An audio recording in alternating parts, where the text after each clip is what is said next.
आपको याद होगा कि हमने अपने एक लेक्चर में जो कि हमारी स्टेजेस ऑफ एडिटिंग थी उसमें हमने कुछ ऐसी चीज़ें डिस्कस की थी जिसमें हमारे पास प्रीव्यू था, जिसमें हमारे पास सिलेक्शन थी, उसके बाद assemble, edit, rough edit, fine और फाइनल था।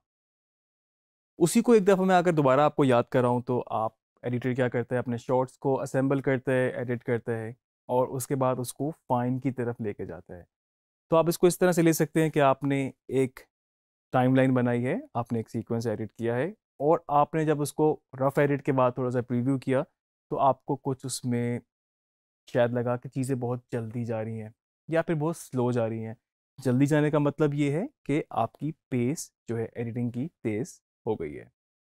यही हमारा आज का टॉपिक है कि किस तरह से हम पेस को मेंटेन रखते हैं और उस पेस के साथ प्ले करके थोड़ा सा उसको सेट करके किस तरह से हम अपनी वीडियोस को एक रिदम में लेके जा सकते हैं।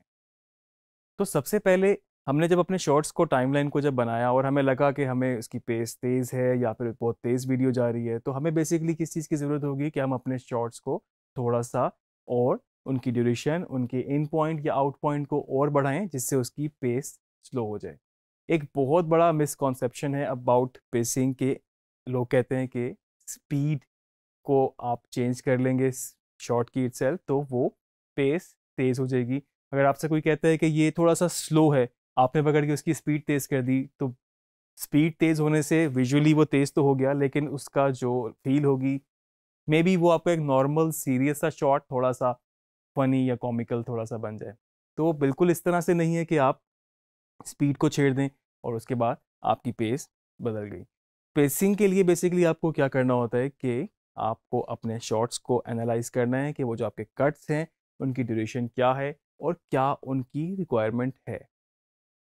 थोड़ी सी कुछ फैक्टर्स इसमें बिल्कुल इन्वॉल्व हैं। मिसाल के तौर पे आपके पास जितने भी शॉट टाइप्स हैं, थोड़ा सा आपको उसको भी अगर आप ऑब्जर्व करें तो एक अगर आपके पास लॉन्ग शॉट है तो लॉन्ग शॉट आपके पास, मे बी चलें एक्सट्रीम लॉन्ग शॉट कर लें, चलें एक्सट्रीम लॉन्ग शॉट में आपके पास फुल डिटेल, फुल इन्वायरमेंट, आपके सब्जेक्ट, करेक्टर, बैकग्राउंड, फोरग्राउंड सब कुछ आपको उसमें नज़र आ रहा है। तो एक नॉर्मल आंख को उसको थोड़ा सा एब्जॉर्ब करने में, थोड़ा समझने में उसको कि वो है क्या, कौन सी पोजीशनिंग कहाँ पर है और क्या डिटेल है, थोड़ा सा टाइम लग सकता है। तो यहाँ पर आप डिसाइड कर सकते हैं कि आप उस शॉट को थोड़ा सा टाइम ज़्यादा दें as compare to the closeups. तो जो क्लोजअप्स हैं बेसिकली वो क्लोजअप्स हैं, उसमें आपको बिल्कुल सामने स्क्रीन में डिटेल नज़र आ रही है, आपको बहुत ज़्यादा टाइम नहीं लगेगा कि कौन सी चीज़ क्या है, कहाँ पर है, बिल्कुल क्लोजअप है आपको सामने बिल्कुल इस तरह से नज़र आ रही है। तो बेसिकली अपने शॉर्ट्स की लेंथ को डिसाइड करना शॉर्ट्स की विजुअल इंफॉर्मेशन के हिसाब से। और दूसरा सबसे इम्पॉर्टेंट चीज़ जिसके लिए पेसिंग बनी है या जिसकी वजह से पेस को आप इस्तेमाल करते हुए इस टेक्निक को अपने फुटेज में एक रिदम लेकर आते हैं, तो बेसिकली वो है ड्रामा। वो किस तरीके से उसको ड्रामेटाइज करती है। शॉर्ट्स की ड्यूरेशन ज़्यादा करने से कितना डिफरेंस आ जाता है। मिसाल के तौर पे एक हॉरर मूवी है या एक सस्पेंस मूवी है, तो उसमें आप के जो शॉर्ट्स हैं, अगर एक करेक्टर चलता हुआ आ रहा है और उसको डाउट है कि इस कमरे में कोई कुछ है, इसमें कुछ हॉरर, कोई इस तरह के कुछ जिन वगैरह है, तो वो आप उस सस्पेंस को क्रिएट करने के लिए आप अपने शॉर्ट्स की ड्यूरेशन इस तरह से रखेंगे कि आप उसको, थोड़ी सी लॉन्ग टेक्स होंगी कि वो चलता हुआ आ रहा है, फिर वो देख रहा है, फिर वो साउंड के साथ जिस तरह से आप प्ले अराउंड करेंगे तो वो आप इस तरह कर लेंगे। हाँ, उसके मुकाबले में अगर कोई और अपबीट किस्म की कुछ आपका ट्रीटमेंट होगा तो उसमें वो तेज तेज कोई किक हो सकता है, मे बी कोई टीनेज मूवी और इस तरह की चीज़ों में आपने कॉलेज मूवीज वगैरह में देखा होगा। बेसिकली आपके पास तीन तरह की पेसिंग हो सकती है। नॉर्मल पेसिंग, आपके पास स्लो पेसिंग और आपके पास fast pacing. Normal pacing as it is ही है, जिस तरह आपका करेक्टर आ रहा है, जिस तरह से जो परफॉर्म कर रहा है, जिस तरह से वो आउट हो रहा है, वो सारी चीज़ें नॉर्मल तरीके से ही आपने अपने कट्स में उसको इस्टेब्लिश कर दिया। अब स्लो पेसिंग में आप उसको थोड़ा सा, जहाँ पर कट बन सकता है वहाँ पर आप कट नहीं कर रहे, आप और देर बाद कट कर रहे हैं, आप उस पर मजीद पॉजेज, मजीद फ्रीजेज ऐड कर रहे हैं। और आप देख लीजिए स्लो हार्ट बीट रिप्रेजेंट कर रही हो, बीप बीप बीप, और आप इसको स्लो लेके चल रहे हो तो वो एक अलग सी इंटेंसिटी बढ़ा सकता है कि क्या होने वाला है आगे, क्या एक्सपेक्ट किया जा सकता है। और अगली बीप आएगी तो मे बी आपको अक्सर लगता है कि कुछ कोई ब्लास्ट का सीन होता है, कुछ इस तरह होता है, साउंड इस तरह से 3 2 1 चल रहा है और मतलब वो बिल्कुल ही आप उसकी पेस के साथ, और जब नेक्स्ट कभी कुछ इम्पैक्ट हो जाता है तो फिर आप उसकी पेस को शिफ्ट करके नॉर्मल से ज़्यादा तेज़ की तरफ ले जाते हैं। अब फास्ट पेसिंग में आपके पास फास्ट पेस होगा, आप देख सकते हैं कि वो बी पी पी पी तेज तेज भी हो सकती है और वो बिल्कुल उसी तरह से उसको ड्रामा ऐड करता जाएगा उसमें। तो वो हार्ट रेट जो है बेसिकली आपकी पेस जिस तरह से वो कट हो रहा होगा, may be shorts may be sound इस तरह से, तो वो फास्ट और स्लो दोनों के कम्बिनेशन से आपके पास ड्रामा उसमें ऐड हो सकता है। फास्ट पेसिंग में आपके पास chase scenes, action, fight scene, war वगैरह इस तरह की चीज़ें आप देख सकते हैं। अगर आप इस तरह की चीज़ों को जो कि मैंने अभी बताया एक्शन वगैरह को अगर आप फास्ट पेस में नहीं करेंगे तो वो आपको बहुत फेक लगने लगेगा। अब वॉर का अगर सीन है, कोई मूवी वॉर के ऊपर है, तो वॉर फिल्म भी उसी तरीके से हुई हुई है जिस तरह से कैमरा फिल्म करता है, वही एक्शन बोला जाएगा, एक बंदा आके कुछ फेंकेगा, अटैक करेगा। तो अगर आप सोचें कि उसकी पेस तेज ना हो तो वो आपको बिल्कुल फेक फेक लगेगा। एक्शन में फाइट सीन वगैरह में भी आपको बहुत तेज कटिंग होती है और आप देख सकते हैं कि वही उस इंटेंसिटी को बढ़ाते हैं। अगर वो कटिंग तेज नहीं होगी या वो पेस तेज नहीं होगी तो आपको वो फेक फेक से लगेगा।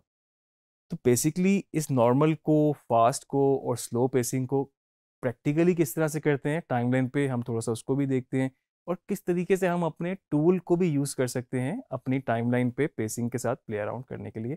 हम थोड़ा सा इसको भी देखते हैं। तो आप ये देख सकते हैं कि मेरे पास इस प्रोजेक्ट के अंदर एक मेरा ये एडिट बना हुआ है, इस पे म्यूज़िक भी लगा हुआ है, इस पे कुछ मेरे पास क्लिप्स यहाँ पर एडिट हुए हुए हैं।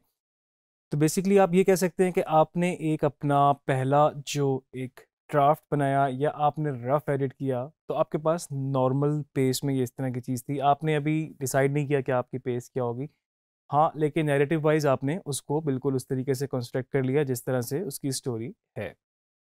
तो हम देखते हैं इसको, अगर हम इसको प्ले करें और हमें लगता है कि अब हमें इसकी पेस के साथ थोड़ा खेलना चाहिए।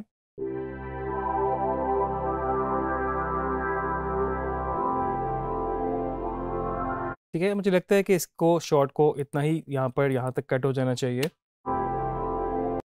ठीक है, अब मेरे पास एक तरीका तो ये है कि मैं इसको यहाँ से इसी सिलेक्शन टूल से बंद कर दूँ और आगे वाला सारा एडिट जो है बेसिकली उसको पीछे मूव कर दूँ। आपने ये पेस को या कोई जो ड्रामा आपने ऐड करना है वो आपने रफ स्टेज के बाद करना है, ना कि आप इसको बिल्कुल फाइन एडिट कर चुके हो और उसके बाद आप चेंज कर रहे हो। क्योंकि देखिए फाइन एडिट में आपके पास कोई साउंड इफेक्ट्स भी नीचे हो सकते हैं, आपके पास प्रॉपर इनकी प्लेसिंग इस तरह हो सकती है और उस स्टेज पे अपने एडिट को मूव करना आपके लिए मुश्किल भी होगा और आपके पास टाइम भी ज़्यादा लगेगा और सारा आपकी मेहनत ज़ाया भी जा सकती है जो आप पहले ऑलरेडी कर चुके हैं। तो अभी इस शॉट की ड्यूरेशन मैंने कम की तो बेसिकली इसकी मैंने पेस को तेज़ कर दिया है अपने एडिट को। नया म्यूजिक का एक पार्ट इन हो रहा है तो मैं, अगर मेरा शॉट यहाँ पूरा हो रहा है तो मैं इसको यहाँ पर क्लोज कर सकता हूँ और आगे एडिट को जोड़ सकता हूँ। हाँ, अगर तो मेरे शॉट का पार्ट भी पूरा नहीं हो रहा और मुझे लगता है ये शॉट मेरा यहाँ तक होना चाहिए था, मैं इसको यहाँ से बंद करता हूँ। लेकिन जो मेरा डिज़ायर कट है जो मुझे लगता है वो यहाँ कहीं पर होना चाहिए। तो अब मैं यहाँ पर थोड़ा सा एक कह लें चीट कर सकता हूँ जो कि स्पीड से प्ले अराउंड कर सकता हूँ, लेकिन स्पीड इसलिए नहीं करनी आपने कि आप पेस को इस तरह करना चाह रहे हो कि लाइक आपकी सारी चीज़ फ़नी हो जाए, चेंज हो जाए, उसका लुक बिल्कुल, उसकी फ़ील बिल्कुल बदल जाए। यहाँ पर आप स्पीड से प्ले अराउंड इस तरह कर सकते हैं कि बिल्कुल आपने उसकी फ़ील को नहीं बदलना, क्योंकि आप देख रहे हैं जिस तरह अभी ये सूरज निकल रहा है इसमें से यहाँ से या फिर इस तरह की लाइट्स निकल रही हैं, तो इसको अगर आप तेज़ कर देंगे थोड़ा-सा, तो आपने देखा मैंने रेट स्ट्रेच टूल के थ्रू उसकी स्पीड को चेंज किया। मैंने इस पर ऐसा कुछ नहीं किया कि एक बंदा चलता हुआ जा रहा था और उसकी मैंने स्पीड तेज़ की तो वो बंदा चलने की जगह अजीब तरीके से भागना शुरू हो गया मे बी, तो वो बिल्कुल फ़ील उसकी बदल जाएगी। इस केसेस में, इस तरह के केसेस में आप बिल्कुल इसको कर सकते हैं। आगे वाला एडिट आप जोड़ सकते हैं पीछे।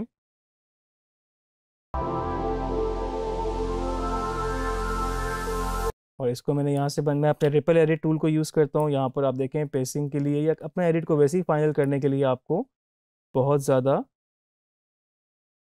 टूल्स का फ़ायदा हो सकता है इस्तेमाल करना।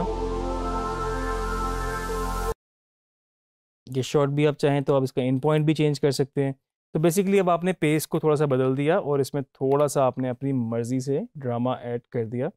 आप चाहें तो इसी एडिट को अगर स्लो की तरफ लेके जाना होता तो यही कर्स को बेसिकली आप एक्सपेंड कर रहे होते। आप में भी इस सारे को रिपल एडिट टूल है और मैंने इसको आगे मूव किया, आप देख रहे हैं शॉर्ट और बढ़ गया।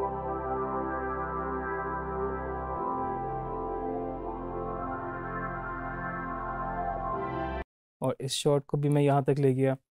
रिपल एडिट टूल है, सिलेक्शन टूल नहीं है, ये बिल्कुल याद रखिएगा इस चीज़ को।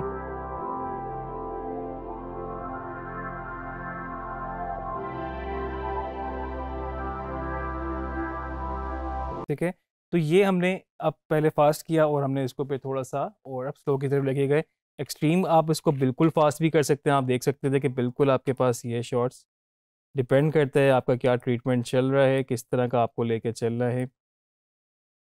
बिल्कुल आपने अपने शॉट को उस तरह से उसके जो उसका पर्पस है उसको बिल्कुल नहीं आपने, ये मैं शॉर्ट की यूज़ कर रहा हूँ, बी से मैं दोबारा अपने इस पर आ गया। तो आप देख सकते हैं सेम एडिट को मैंने और मज़ीद फास्ट कर दिया। और हम बीच में वेरिएशन भी दे सकते हैं कि हमने 2 फास्ट शॉट लगाए और उसके बाद हमने मे बी एक शॉट को हमने, क्योंकि ऑब्वियसली आपका जो ग्राफ है वो चेंज होता है मूवीज़ में, किसी भी चीज़ में बिल्कुल एक जैसी पेसिंग नहीं होगी, एक जैसी बिल्कुल वो नहीं होगी, और वही चीज़ में ड्रामा ऐड करती है, वही उसमें इंटरेस्ट डेवलप रखती है।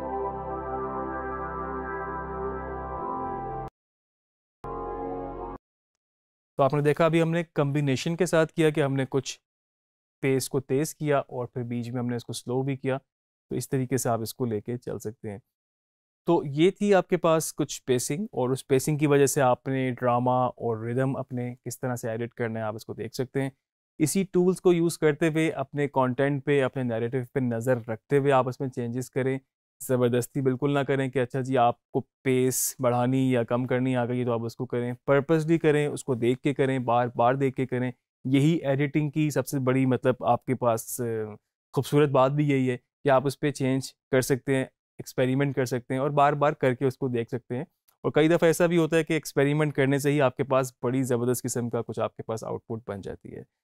खैर, इस प्रैक्टिस को जारी रखें, पेसिंग को देखें, जितनी चीज़ें पीछे हम करते जा रहे हैं उनको भी साथ साथ प्रैक्टिस करते रहें। जितनी प्रैक्टिस करते जाएंगे आपको मज़ा भी आता जाएगा और आपका स्किल जो है बेहतर से बेहतर भी होता जाएगा। आगे लेक्चर में मज़ीद चीज़ें देखेंगे, मे बी हम कुछ स्पीड पे भी बात की थी हमने, तो आगे हम देखते हैं कि किस तरीके से हम स्पीड और टाइम रीमैपिंग पे काम करके अपने एडिट को बेहतर कर सकते हैं।